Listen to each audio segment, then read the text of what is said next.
Hello, this is my action research plan for SE 7115. I am Marley Neal.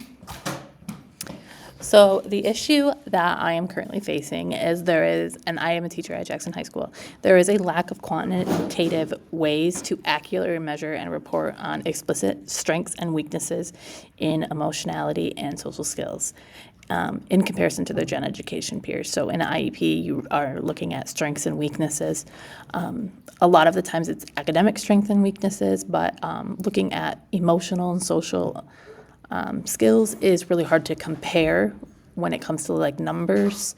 Like, yes, I can tell like what they can do skill-wise and what they can't do skill-wise, but being able to put that in a comparable number is where I have a lot of difficulties, and this has caused the state monitors to dock us, or we use the term ding us on our measurement portions of the social emotional IEP goals, because they say that we don't accurately or we don't consistently compare them against general education peers, going beyond like what they can and can't do. So that is the issue at right now. So that led me to some questions that I'm trying to answer. So what is a quantitative way to accurately measure and report on explicit strengths and weaknesses in emotionality or social skills of students with social emotional needs in their IEPs? How can we develop a tool or method to measure the social emotional skills of students against the skills of their age appropriate peers? Or how can using a new measurement tool for social emotional skills in IEPs improve the accuracy of reporting and communication of present levels and goal progress for students with social emotional needs? So again, just looking at how we can put a quantitative number rather than explanation of what they can and cannot do. So I'm going to look a little bit at some of the articles that helped drive my research project. So I'm looking at Duckworth and Yeager, and their article is Measurement Matters. This article looked at tests that measure things like how hard the student tries or if they work well with others, and they decided that this is not a good enough way to decide if the student or the school is doing well and if they should move up. They said that these they don't hold enough weight to affect the student's well-being or their overall education status. They said these are only ways for teachers to use them in the classroom to help the students learn better, like a quick check-in or just like a little early like entrance or exit ticket, but they shouldn't be held with a lot of weight. And I go back to this and I think of those quantitative or the qualitative information that we have in the IEPs right now. Like, yeah, we can tell you what they can and can't do, but it doesn't hold very much weight in the IEPs. Then I'm looking at an article by Cox, Foster, and Bammett, and this was written in 2009, and this study agreed with the first one by Duckworth. They checked many different measurements and found that almost none of them were strong enough to be used for really important decisions, like comparing two schools. Or in my instance that I'm looking at is an important decision is IEP placement and planning and goal writing. Those are pretty important decisions because they kind of plan how a student is going to be progressing throughout a year, or and IEPs are usually built off of each other, so it can be how the student receives instruction for multiple years. The author warned that we must prove a test truly works and leads to good results for kids before we use the scores for anything important or final. I'm going to take a break, right? The next article I'm looking at is Cleary. It was written in 2006. It is the development and validation of the self-regulation strategy. So this researcher created and proved that a test about how students manage their own learning and behavior is also known as self-regulation, is a great kind of test.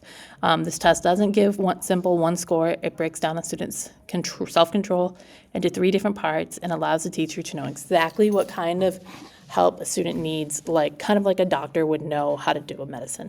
So this helps us get those skills based off of, not just based off of observations of what a student can do and what their own self recognition of their behaviors and their emotionality. I think self-regulation and being able to track your own self-regulation and fill out an inventory like this is such a big skill that I'm constantly trying to teach my students. And then the last article is another one by Duckworth and Quinn, and it is development and validation of the short grit scale.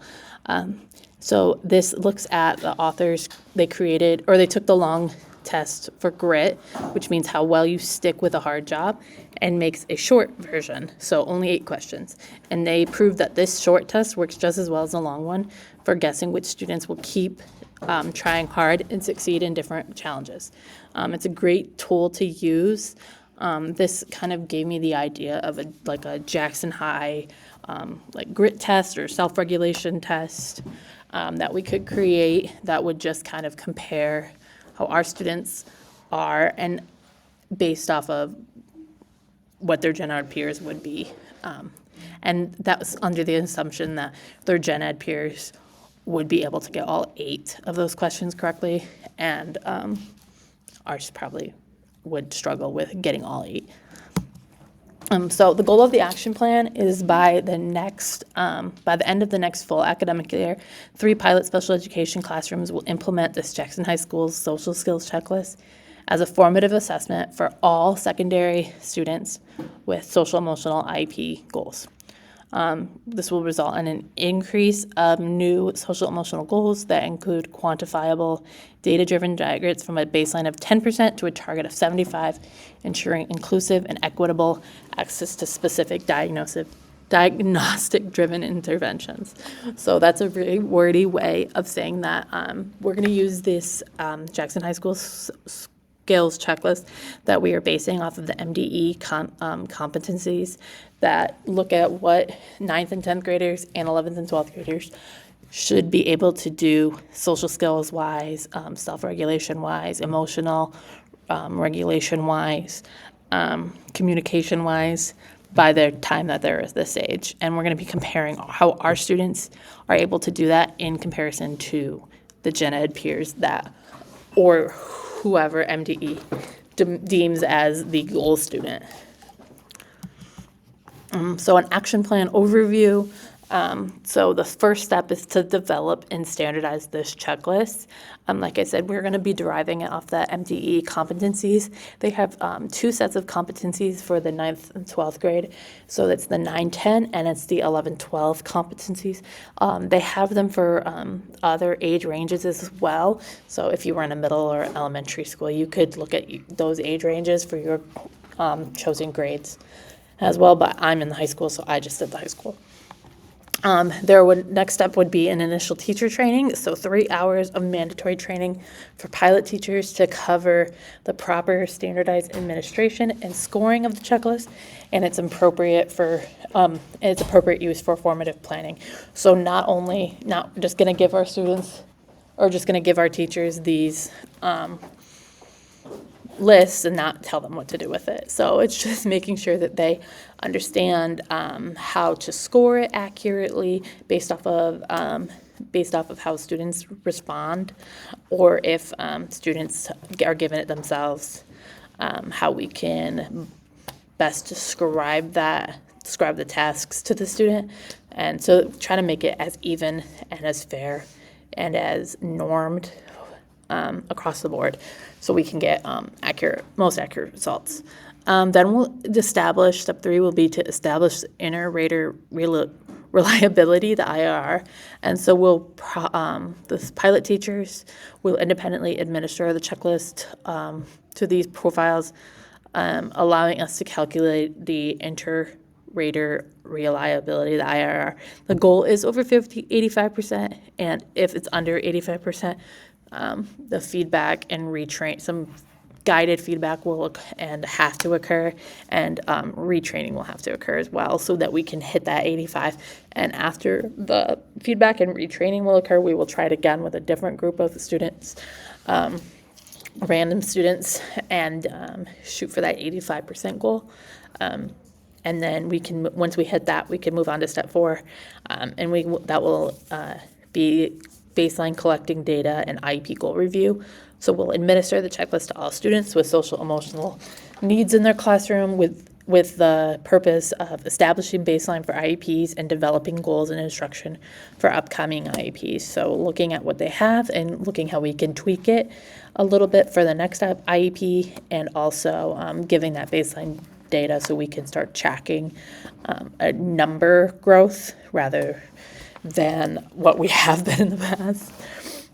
And then for step 5, as we're doing this, we'll do a mid-year progress monitoring and coaching. So we'll review the quality of the new IEP goals that we've been writing and monitor the classroom's progress toward achieving the 75% quantifiable goal.